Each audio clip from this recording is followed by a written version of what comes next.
On n'en veut pas. On ne veut pas avoir de sans-abri dans les grandes métropoles où il va y avoir les JO. Pour les JO, ils veulent vraiment cacher la misère. Et il faut surtout pas que les touristes voient toutes ces personnes qui prennent du crack, qui ont des problèmes psychiatriques, qui font la manche. Et là, pour les JO, faut que ce soit nickel chrome. Un CHU, c'est un centre d'hébergement d'urgence. Les personnes qui sont à la rue appellent le 115. Un hôtel peut être considéré comme un CHU. Évidemment, pas gratuitement, hein. Pour rigoler. Les JO arrivent, les hôtels commencent à dire aux associations, bon ben, on libère nos hôtels. C'est pas les CHU qui se font évacuer, c'est les hôtels qui ont accepté de se transformer en CHU. Un hôtel qui se transforme en CHU, c'est un contrat entre une association et un hôtel. Et puis après, c'est un contrat entre l'association et l'État. Le sans-abrisme est une compétence de l'État, parce qu'ils veulent faire place propre à Paris et dans toutes les métropoles pendant les JO pour dire, vous avez vu Paris, c'est beau, il n'y a pas de misère. Mais à mon avis, on va avoir beaucoup de mal quand même. Ce qu'on dit aux personnes sans domicile fixe, c'est pendant les JO, tu vas passer du point X au point Z, mais c'est un sas. Après, on va te remettre ailleurs. Alors là, je rigole. J'ai envie de rire grave. Donc, créer des sas où ils pourront rester que 3 semaines, c'est une façon de lutter contre le sans-abrisme. Laissez-moi rire.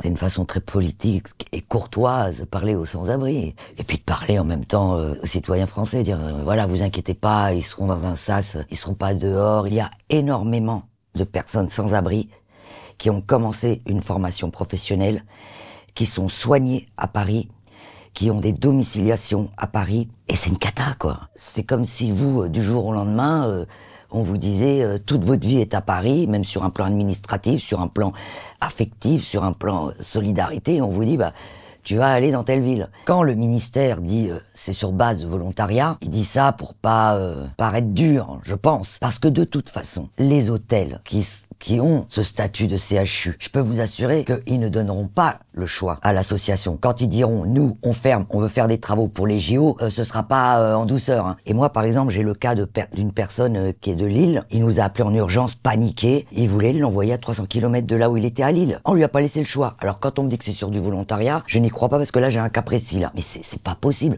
On peut pas forcer des gens à sortir de leurs conditions de réinsertion via le travail. C'est toute une vie qu'on déplace. Et ça, ceux qui nous gouvernent, ils s'en foutent royalement. Évidemment, ça se fait en douceur, ça se fait sans bruit. On n'en veut pas. On ne veut pas avoir de sans-abri dans les grandes métropoles où il va y avoir les JO. Mais ça va être un bins. Je vous raconte pas.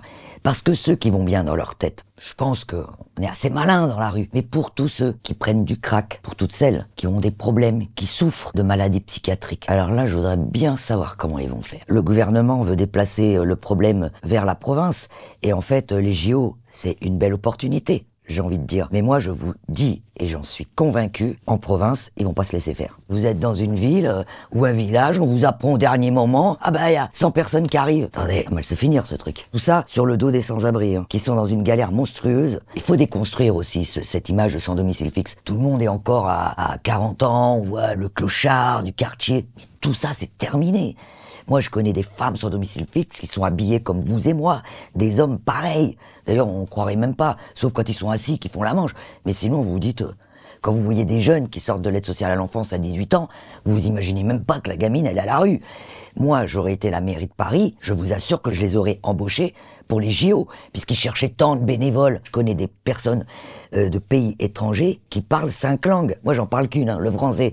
C'est extraordinaire qu'on n'utilise pas les acquis de ces personnes. C'est là-dessus qu'il faut miser, sur des centres d'hébergement, de stabilisation. C'est impossible de se réinsérer en se levant le matin, en se disant déjà, ce soir où je vais dormir. Il plane, notre gouvernement. Peut-être dans 30 ans, on dira, c'est vraiment un crime contre l'humanité.